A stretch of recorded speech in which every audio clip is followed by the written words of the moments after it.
Minha amiga, meu amigo, antes de prosseguir, eu quero pedir a você que acompanha o Blog da Cidadania que considere fazer uma doação ao canal para que nós possamos enfrentar a ofensiva fascista de 2026 e nos estruturar. Fazendo essa doação ao Blog da Cidadania, você apoia a comunicação progressista e antifascista nesse país. Eu conto com seu apoio. Use o QR Code ou o código Pix que estão na tela. E vamos em frente. Boa tarde, senhoras e senhores. Hoje é 29 de maio de 2025. São 19 horas. Senhoras e senhores, não se deve cometer crimes, porque cometer crimes nos deixa infelizes, mesmo quando esses crimes nos enriquecem. Veja só a situação de Jair Bolsonaro e da família, principalmente de Jair Bolsonaro.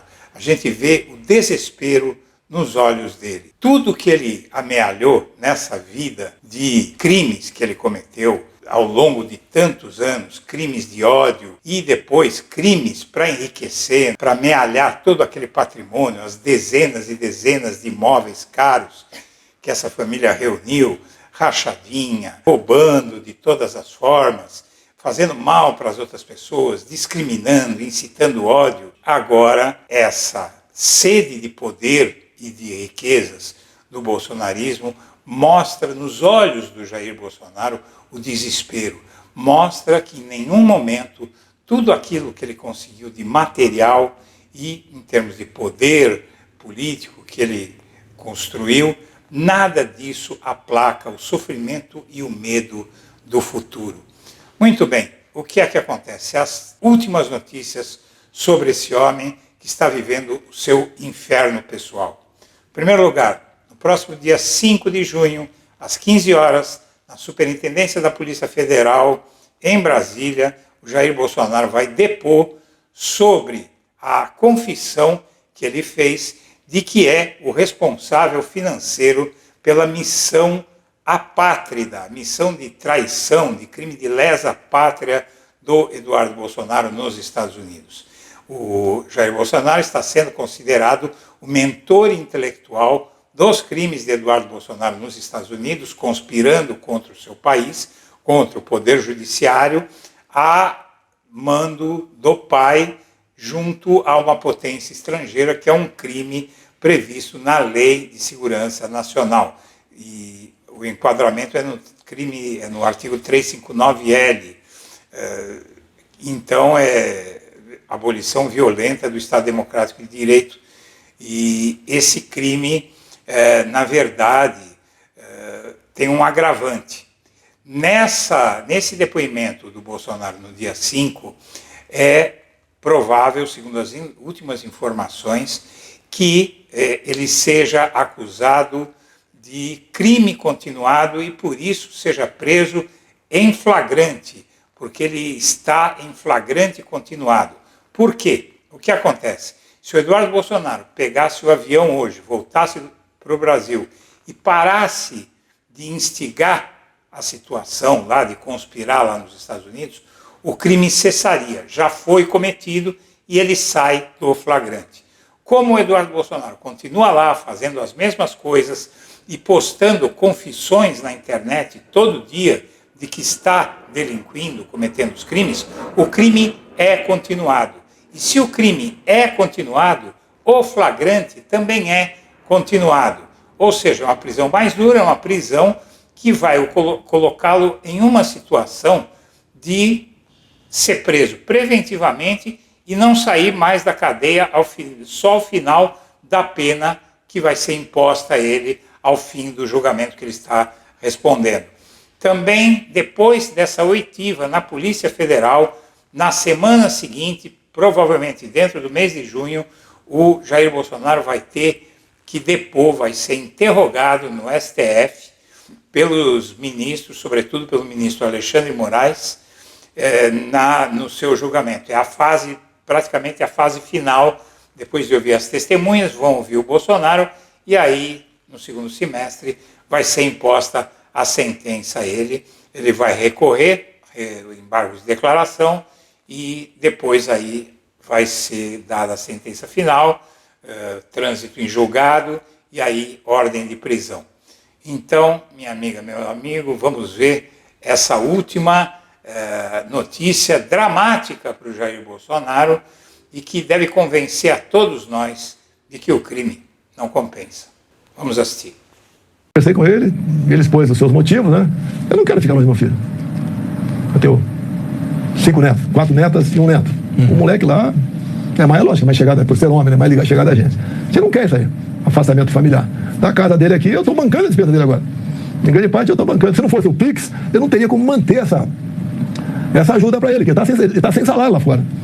E tem feito o seu trabalho lá, ele tem uma certa liberdade com a família do presidente, ele vai na Casa Branca, ele vai no Capitólio. Pois é, ele diz que quer um judiciário parcial. Mas aí, essa confissão é considerada mortal para o Jair Bolsonaro. E antes de entrar no assunto propriamente dito, vamos entender o seguinte: mais uma queda de expectativa do bolsonarismo. Há público que a decisão do governo norte-americano de impor uma legislação contra a censura é dirigida não ao Moraes, não ao STF, mas primordialmente aos europeus. As ameaças do governo Trump contra quem censurar empresas, cidadãos americanos e residentes dos Estados Unidos têm como alvo a Europa. Esse é o entendimento das autoridades e da imprensa europeia, que passaram longe da discussão brasileira em torno da disputa entre bolsonaristas e o ministro do STF, Alexandre de Moraes.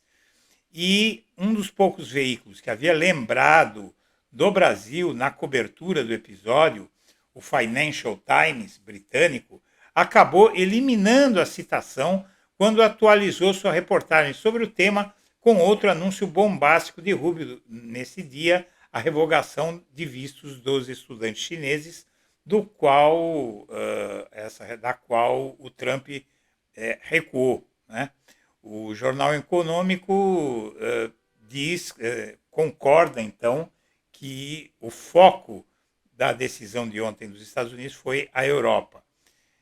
Também a Polícia Federal marca o depoimento de Jair Bolsonaro no inquérito contra Eduardo para dia 5 às 15 horas, 5 de junho às 15 horas, na Superintendência da Polícia Federal em Brasília. E, na verdade, a Moraes é o relator do inquérito de Eduardo, foi incumbido pelo presidente do Supremo, e aí o Jair Bolsonaro, nesse depoimento, pode ter muitas, mas muitas surpresas. Vale dizer, antes também, que o temor de Bolsonaro com a prisão após o Moraes abrir o inquérito se prende ao seguinte: eu vou direto ao ponto. A decisão de indiciar o filho do Bolsonaro e de chamar o Bolsonaro para depor por ele ter confessado que é o responsável financeiro por o Eduardo estar fazendo tudo o que está fazendo, e tudo que o Eduardo está fazendo beneficia o Bolsonaro, essa decisão despertou no entorno do Bolsonaro e, sobretudo, na defesa dele, a apreensão de que Alexandre de Moraes determine prisão preventiva do ex-presidente e em flagrante por entender que há um crime em curso e tomar outras medidas drásticas como bloqueio de bens. Segundo relatos, Bolsonaro tem insistentemente abordado o assunto com interlocutores, não escondendo de ninguém o receio de ser alvo de uma medida cautelar imposta por Moraes ao longo dos próximos dias, sobretudo no dia do depoimento, dia 5 às 15 horas. Além disso, o Eduardo Bolsonaro deve ter o passaporte apreendido caso volte ao Brasil, para não fugir de novo, né?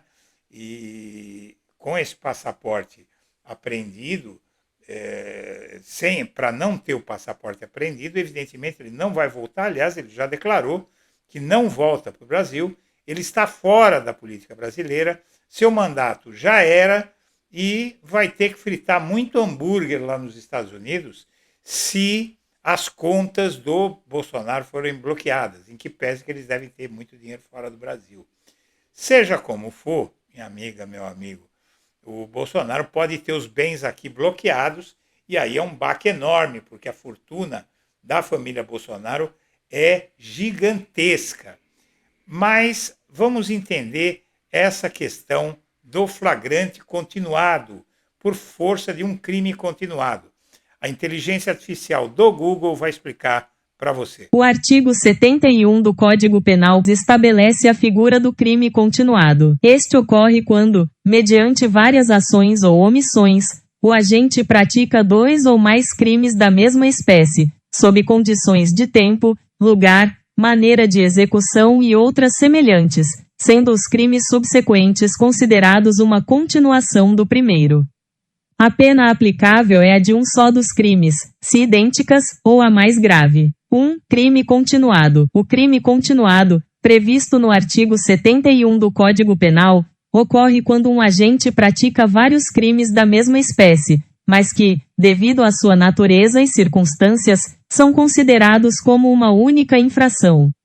É como se fossem diferentes manifestações de um mesmo ato, com um objetivo único. Já o flagrante continuado é uma expressão jurídica usada no direito penal brasileiro para descrever uma situação em que uma pessoa é surpreendida cometendo uma série de atos criminosos que se conectam, formando um crime continuado.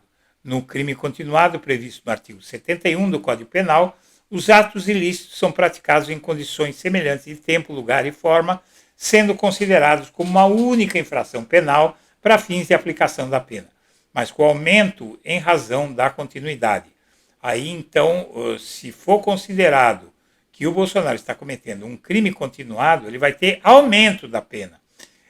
Por exemplo, se alguém está cometendo furtos excessivos em casas próximas e é pego durante um desses atos, pode ser enquadrado em flagrante continuado desde que os crimes sejam interligados pelas condições de continuidade delitiva. Ou seja, isso significa, minha amiga, meu amigo, que o Bolsonaro e o filho dele estão cometendo crimes em série, não é? Como um serial killer, só que com outro tipo de crime, não é crime de sangue.